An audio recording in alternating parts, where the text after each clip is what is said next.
Imagine you're standing on the vast, quiet savanna. The air is still, the horizon is endless, and the only sound is the gentle breeze. But you're not alone.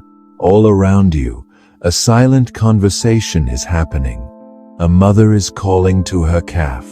A male is announcing his presence. A whole herd might be shifting its path, maybe toward a distant storm they can somehow sense. This isn't science fiction.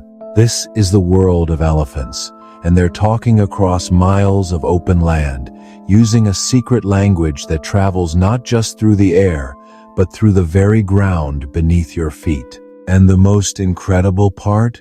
For the most part, we humans can't even hear it. This hidden communication channel is called infrasound. It's a world of deep, powerful rumbles produced at frequencies below 20 Hz, the absolute basement of human hearing. We might catch the higher frequency parts of the rumble, the overtones that give it texture, but we're completely deaf to the fundamental frequency where the real power is. And these calls are seriously powerful. They can be incredibly loud, carrying an immense amount of acoustic energy, but it's the low frequency, not just the volume, that makes infrasound the perfect long-distance carrier signal for the savanna. High-frequency sounds, like a person shouting, get scattered and absorbed by trees, hills, and even the air itself. They just run out of gas. Low-frequency infrasound waves are different. They have a remarkable ability to bend around obstacles and are far less affected by things like forests. They lose much less energy as they travel. Think of it like this. A tiny speedboat makes small, fast ripples that die out almost instantly. But a massive supertanker creates a deep, powerful wake that travels for miles. In the acoustic world, elephants are the supertankers. For years, scientists were stumped. How did elephants make these incredibly low-pitched sounds? One idea was that they purred like a cat, using quick muscle twitches in their voice box. That can create low sounds, sure, but not very powerful ones. It just didn't seem to fit the sheer force of an elephant's rumble. Then, groundbreaking research published in the journal Science revealed something startling. Elephants produce infrasound using the exact same physical mechanism we do to speak and sing. Air flows from their lungs past their vocal folds, causing them to vibrate. It's not purring, it's a controlled, sophisticated process. And because an elephant's larynx and vocal folds are absolutely massive, the vibrations they create are incredibly slow, producing those sub-audible frequencies. This discovery was profound. It meant the same physics that govern the human voice are at play in these giant animals. They aren't just making noise. In a very real sense, they're talking.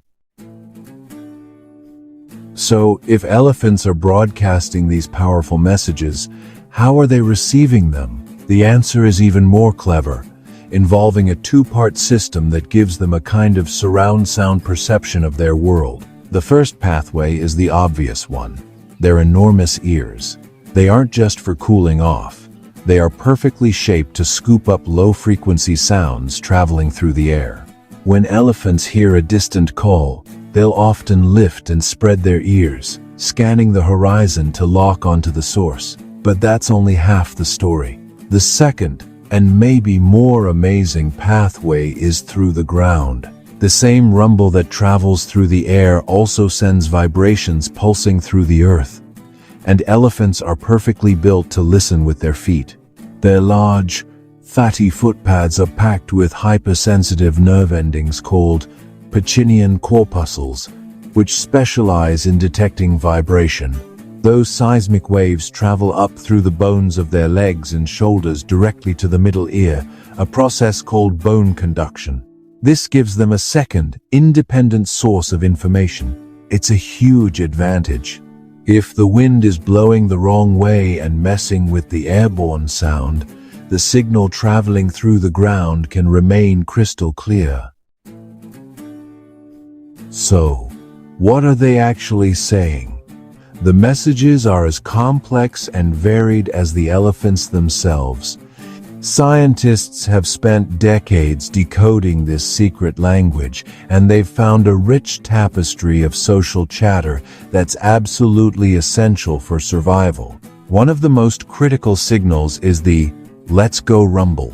Studies using acoustic recordings and playback experiments found that these calls are long, often over 10 seconds, with a distinct rising and falling pitch. It's not just random noise.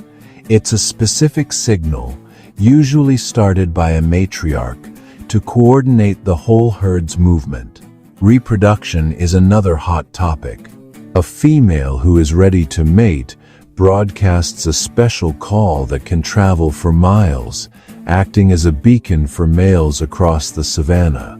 In experiments, males have been recorded changing direction and walking over a kilometer to find the source of these calls, showing just how alluring they are. They even use rumbles to stay aware of their environment.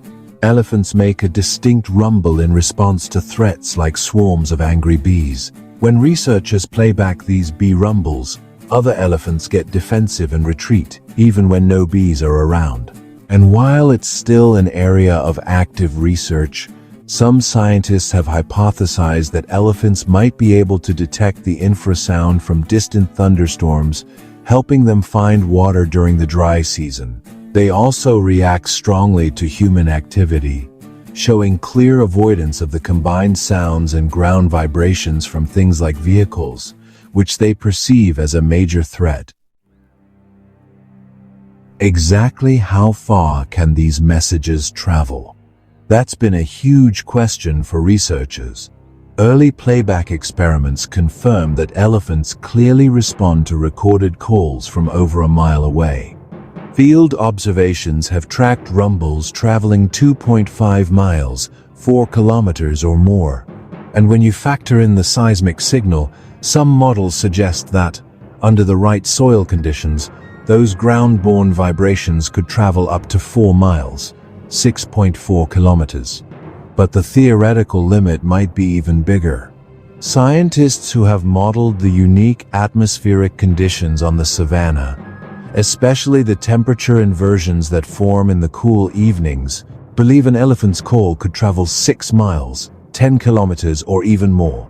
This inversion layer can act like an acoustic ceiling, trapping the sound and bouncing it back toward the ground, potentially increasing the listening area tenfold. While a confirmed two-way conversation at that range has yet to be documented, the physics suggest it's possible, putting elephants among the most effective long-distance communicators on land. Our entire understanding of this hidden world was sparked by the insight of one scientist, Chatty. Back in 1984, while at a zoo, she felt a throbbing in the air around the elephants, a vibration she could feel but not hear. Her hunch that they were communicating below our hearing range launched the entire field. Today, her legacy is carried on with cutting-edge technology. Non-invasive GPS mapping lets researchers track how herds move in response to calls. Another game-changing tool is laser Doppler vibrometry, or LDV. This non-invasive tech lets scientists aim a laser at an elephant's skin from a distance and measure the microscopic vibrations as it rumbles. It has provided an unprecedented look at the physical mechanics of how elephants produce sound, helping us understand the sheer power and control behind their voices. These tools are helping us slowly piece together the complex social lives of these animals in ways that were once impossible. This intricate, hidden world of communication is a powerful reminder that there is so much about our planet's other inhabitants that we are just beginning to understand. Learning how they talk is not just fascinating, it's critical for their conservation. The more we understand their world, the better we can protect their herds and preserve the acoustic environments they depend on. The story of elephant communication is a testament to the complexity and wonder of the natural world. They speak in a language of power and nuance, using sound waves in ways that seem to push the very limits of communication, all to hold their families and societies together across the vast African savanna. It's a conversation that has been going on for millions of years. And thanks to the tireless work of scientists, we are finally learning how to listen.